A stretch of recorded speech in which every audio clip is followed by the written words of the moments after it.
This is a fully hermetic compressor. This is the item I've been speaking of. This is a unit that has a motor in it. It has a shaft that turns, and it has in this case, is a piston-driven compressor at the bottom of the pitcher. Again, this has everything you need inside this one container, including the refrigerant and the oil. Now, refrigerants have oil in them, but they do get separated in the compression process.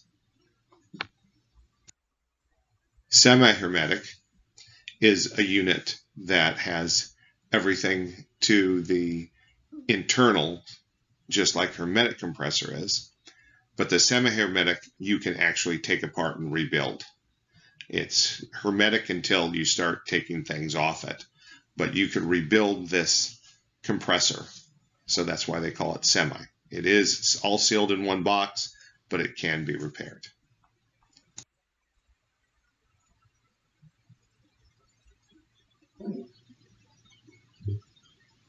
Here's some information on the different kind of compressors.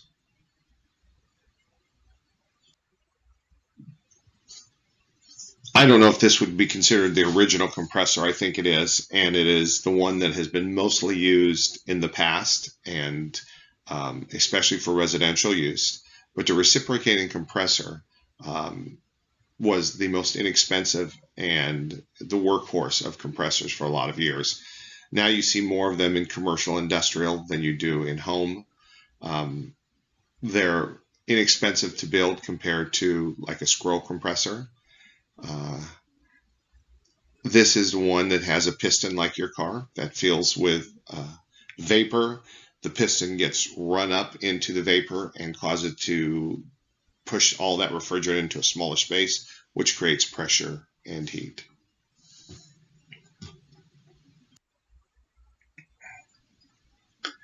Here there's the reciprocation motion of the crankshaft. As again it spins, the crankshaft is on different levels for each piston. Some compressors have multiple pistons. Most residential only has a single piston. So as it spins, it pushes up the refrigerant, compresses it, and then goes back through the cycle again.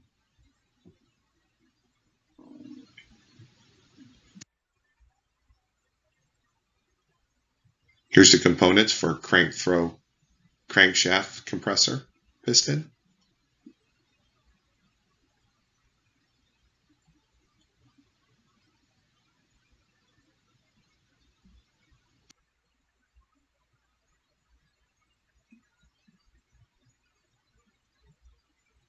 Eccentric crankshaft.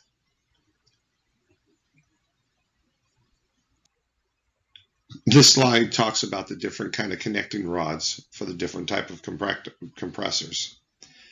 Most likely, you will not spend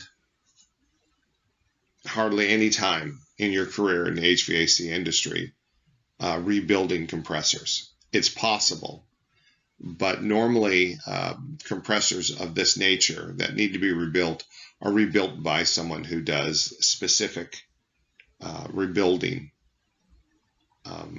Kind of like now in the industry, if you want to rebuild your engine, there are still people who drive cars that rebuild their own engines, but they're very few. Normally, if you need a new engine in your car, you purchase a rebuilt engine, you take your core in, they rebuild your engine and sell it to someone else. Very rarely in the HVAC industry, unless you work for a very large corporation, does anybody rebuild these except a professional rebuilder, and that's all they do.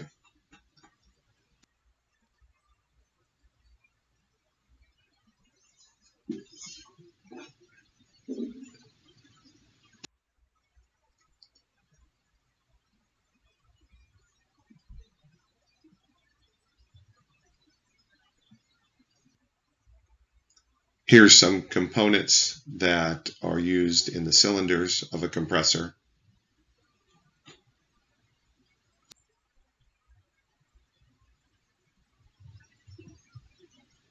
Reed valves. Normally in the field we don't see these. These are a valve that opens and closes to either in the compression cycle, either it's closed when it's pushing up. As the compressor goes down after the compression's made, it bends back to where you can allow new refrigerant in there, the vapor, and then it shuts and then compresses, and then a second valve opens to allow it to the high pressure, high temperature vapor to escape.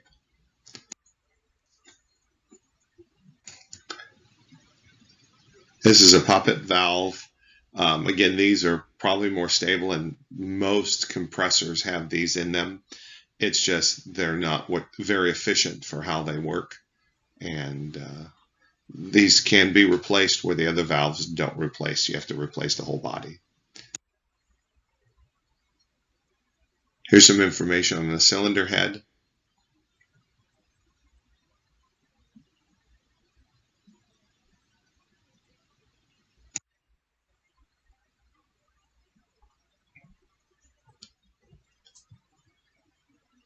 Intake and exhaust ports.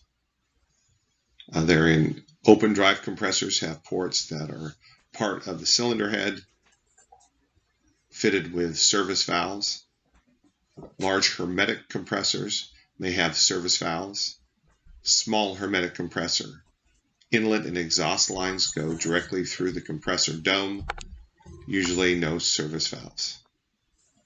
What they're saying here is a hermetic compressor, there's nothing you can really do. It's a throwaway item. Once it's done, it's done.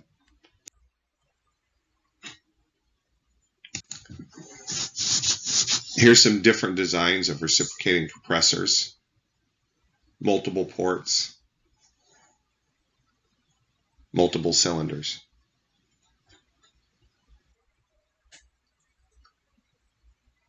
Dual capacity reciprocating compressor. This is one that has 2 pistons in it. Kind of like your car. If you have an 8-cylinder car, you have 8 pistons. A 6-cylinder car, you have 6 pistons. In this case, this would have to be a fairly larger compressor. There are some small compressors that use multiple pistons, but they're rare.